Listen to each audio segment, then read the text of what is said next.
Mais qu'est-ce qu'une base de données et surtout, comment une base de données va-t-elle structurer et organiser les informations?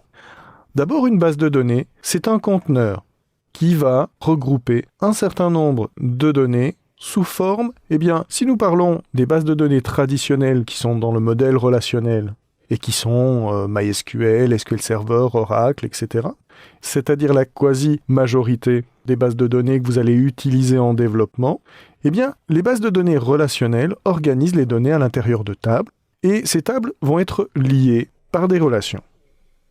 Et nous allons explorer plus avant ce concept dans cette vidéo et dans les suivantes.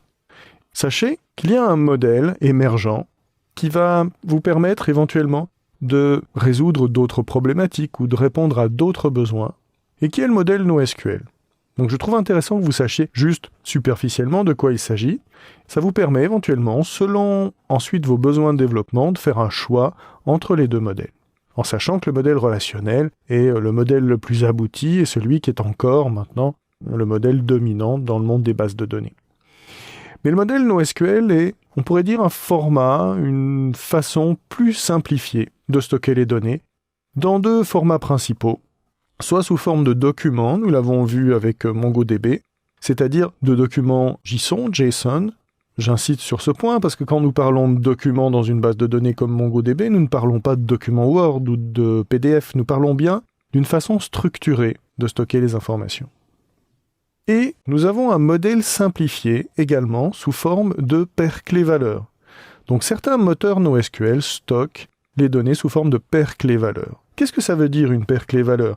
C'est une structure simplifiée qui nous permet d'accéder à une information à partir d'un point d'entrée qui est la clé. Dans un langage de programmation comme Python, par exemple, la structure de données paire clé-valeur s'appelle un dictionnaire. Et c'est une excellente façon de voir les choses. Une collection de paires clé-valeur agit tout à fait comme un dictionnaire. Quand vous cherchez dans un dictionnaire une information, vous le cherchez à partir d'un mot. Vous cherchez une entrée, comme par exemple le mot maison. Donc vous ouvrez votre dictionnaire, vous cherchez le mot maison, et vous savez comment le trouver puisque c'est organisé par ordre alphabétique. Vous trouvez le mot maison, et qu'est-ce que vous récupérez ? La définition. Vous lisez la définition, et donc vous accédez à travers la clé, qui est l'entrée du dictionnaire, et ensuite vous récupérez une valeur, qui est la définition, que vous lisez en une seule fois. La paire clé-valeur est en ce sens un modèle simplifié parce que vous pouvez accéder aux données uniquement à travers un point d'entrée qui est la clé. Alors que dans le modèle relationnel, vous pouvez accéder aux données à travers des structures qui sont des tables, mais à travers plusieurs points d'entrée.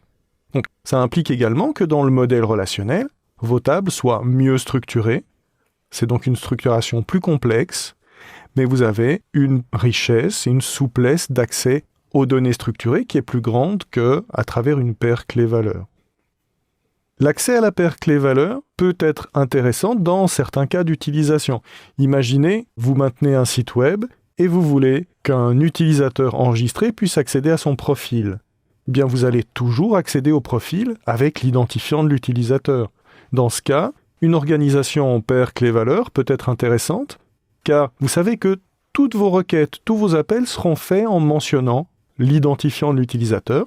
Ensuite, vous voulez obtenir les informations de son profil, par exemple son âge, le nombre de fois où il s'est connecté, etc. Tout ça peut être contenu dans une valeur que vous allez récupérer en une seule fois avec la clé.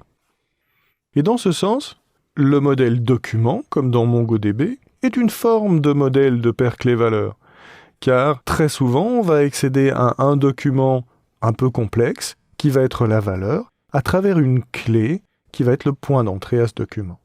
Mais ce modèle peut être plus souple parce que le serveur comprenant la structure du document, on peut éventuellement chercher à l'intérieur. Alors qu'ici, le serveur de base de données va permettre un accès sur la clé, mais la valeur est quelque chose qu'on va stocker nous-mêmes sans que, si vous voulez, le serveur ait l'intelligence de comprendre ce qui se passe dans la valeur.